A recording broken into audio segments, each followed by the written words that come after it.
மீனராசிக்கார அன்பர்கள் அனைவருக்கும் எனது அன்பு கலந்த தமிழ் புத்தாண்டு நல்வாழ்த்துக்கள். நான் உங்கள் அஸ்ட்ரோ சின்னதுரை, பிளிங்குச்சி கூத்தூர், பெரம்பலூர் மாவட்டம். மீனராசி சித்திரை மாத பலன் 2026 நிகழும் மங்களகரமான பராபவ வருடம். அதாவது தமிழ் வருடத்துல விஸ்வாவசு வருடம் முடிந்து பராபவ வருடத்துடைய முதல் மாதம் சித்திரை மாதம்.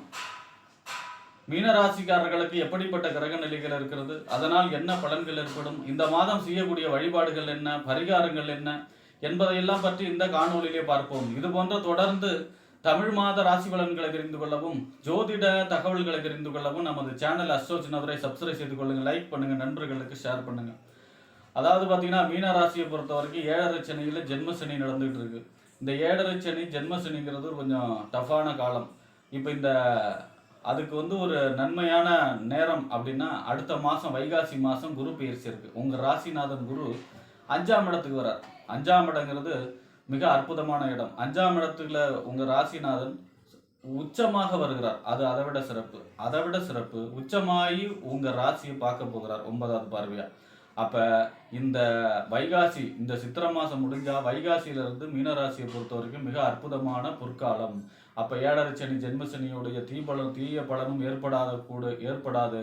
அந்த நேரத்தில் மிக அற்புதமான காலமாக இருக்கும். அப்போ அடுத்த மாதம், இந்த மாதம் தான் கடைசி. அடுத்த மாதத்துலேருந்து உங்களுக்கு டைம் சிறப்பாக இருக்கிறது மீனராசியை பொறுத்த வரைக்கும்.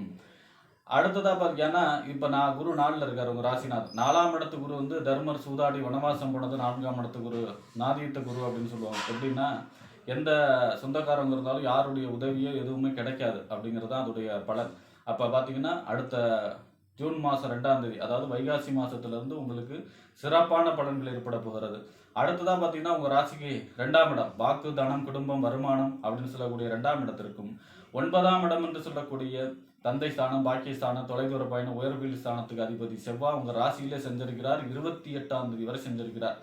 அதாவது பார்த்தீங்கன்னா 2ஆம் அதிபதியும் 9ஆம் அதிபதியும் ராசியில் செஞ்சிருக்கிறது நன்மை. ஆனால் சனியோடு சேர்ந்து செஞ்சிருக்கிறார். எங்கெல்லாம் சனி செவ்வாய் சேருதோ அந்த இடம் பார்த்தீங்கன்னா ஒரு போர்க்களமாக இருக்கும். அதனால் ஆரோக்கியத்தில் அக்கறை செலுத்த வேண்டும். முருகப்பெருமானுடைய வழிபாடு செய்ய வேண்டும். அதாவது பார்த்தீங்கன்னா செவ்வாய்க்கிழமை தோறும் செவ்வரளி பூசாற்றி நெய்விளக்கேற்றி வழிபாடு செய்யும் பொழுது நல்ல பலன்கள் ஏற்படும். எடுத்த பொருளாதார சம்பந்தமான வளர்ச்சி, தொலைதூர பயணம், அதாவது வெளிநாடு சம்பந்தமான முயற்சி வெற்றி, அதிர்ஷ்டம் கை கொடுக்கக்கூடிய அமைப்பு, இந்த மாதிரியான நன்மைகள் ஏற்படும். முருகப்பெருமான் வழிபாடு அவசியம். அடுத்ததாக பார்த்தீங்கன்னா உங்கள் ராசிக்கு 3ஆம் இடம், முயற்சி ஸ்தானம், வெற்றி ஸ்தானம், இளைய சகோதர ஸ்தானம், ஒப்பந்தம், கையெழுத்து சொல்லக்கூடிய இடத்திற்கும் 8ஆம் இடம் என்று சொல்லக்கூடிய மறைவு ஸ்தானத்துக்கு அதிபதி சுக்கிரன் உங்கள் ராசிக்கு 2ஆம் இடத்துல செஞ்சிருக்கிறார். 6ஆம் தேதி வரை தான் செஞ்சிருக்கிறார். அதன் பிறகு 3ஆம் அதிபதி சுக்கிரன் 3ஆம் இடத்திலே ஆட்சி பெற்று செஞ்சிருக்கிறார். பொதுவாக 3ஆம் இடத்து அதிபதி 3லே ஆட்சி பெறுவது நன்மை.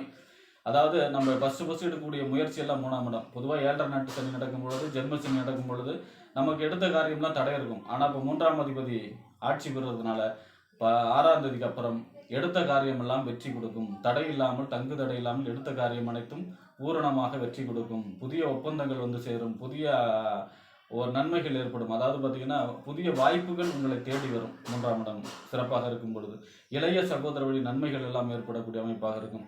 8ஆம் இடத்து அதிபதியும் அவர் தான். 8ஆம் இடம் 3ஆம் இடத்துல இருக்கார் அப்படின்னாலே உங்களுக்கு 3ஆம் இடத்து அதிபதி ஆட்சி பெற்று இருக்கிறதுனால 3ஆம் இடத்துடைய பலன் தான் வலுவாக செயல்படும். அப்போ எடுத்த காரியம் அனைத்தும் வெற்றி கொடுக்கக்கூடிய மாதம். அடுத்ததாக பார்த்தீங்கன்னா உங்கள் ராசிக்கு 4ஆம் இடம், அதாவது வீடு, வண்டி, வாகனம், மனை, தாயார், சொத்து சுகஸ்தானம் 4ஆம் இடத்திற்கும் 7ஆம் இடம் என்று சொல்லக்கூடிய வாழ்க்கை துணை ஸ்தானம், கணவன் அல்லது மனைவி ஸ்தானம், நண்பர்கள் ஸ்தானம், கூட்டு தொழில், சமூகம், வாடிக்கையாளர்கள் சொல்லக்கூடிய இடம். இந்த 4க்கும் 7க்கும் உடையவர் யார் அப்படின்னா புதன் உங்கள் ராசியிலே செஞ்சிருக்கிறார். 17ஆம் தேதி வரை நீச்சமாகி செஞ்சிருக்கிறார். பொதுவாக 4க்கும் 7க்கும் உடையவர் ராசியில் நீச்சமாகி செஞ்சிருக்கிறார் 17ஆம் தேதி அப்படிங்கிறதுனால மகாவிஷ்ணு வழிபாடு செய்ய வேண்டும். மகாவிஷ்ணு நின்ற பெருமாளுக்கு நெய்விளக்கேற்றி வழிபாடு செய்ய வேண்டும் 17ஆம் தேதி வரை. அது உங்களுக்கு யோகத்தை செய்யும். 17ஆம் தேதிக்கு அப்புறம் உங்கள் ராசிக்கு 2ஆம் இடத்துல செஞ்சரிப்பது நன்மை.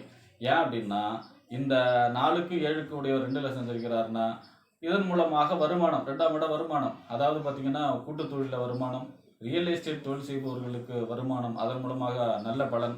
அதே மாதிரி வாகனத்தை தொழிலாக செய்பவர்களுக்கு யோகமான காலம். அசையா சொத்துக்கள் மூலமாக வருமானம் பெறக்கூடிய அமைப்பு, இந்த மாதிரியான நல்ல பலன்கள் ஏற்படும். அதே மாதிரி வாழ்க்கை துணை வழியாகவும் ஒரு சில உதவிகள் கிடைக்கும். திருமணம் சம்பந்தமான முயற்சிகள் கைகூடும். வீட்டிலே சுபகாரியம், சுப நிகழ்ச்சிகள், இந்த மாதிரியான நன்மையான சுப செலவுகள் ஏற்படக்கூடிய மாதமாக இருக்கும். அடுத்ததாக பார்த்தீங்கன்னா உங்கள் ராசிக்கு 6ஆம் இடம், நோய், எதிரி, வம்பு, வழக்கு, கடன், உத்தியோகம் சொல்லக்கூடிய 6ஆம் இடத்துக்கு அதிபதி சூரியன் 2ஆம் இடத்துல உச்சமாக செஞ்சிருக்கிறார் மாதம் முழுவதும். 6ஆம் இடத்து அதிபதி வலுவடைகிறதுனால கடன் விஷயத்துல கவனமாக இருக்கணும். ஆரோக்கியத்தில் அக்கறை செலுத்த வேண்டும். கோர்ட்டு கேஸ் எதிரி தொல்லை இருப்பதற்கு வாய்ப்பு இருக்கிறது.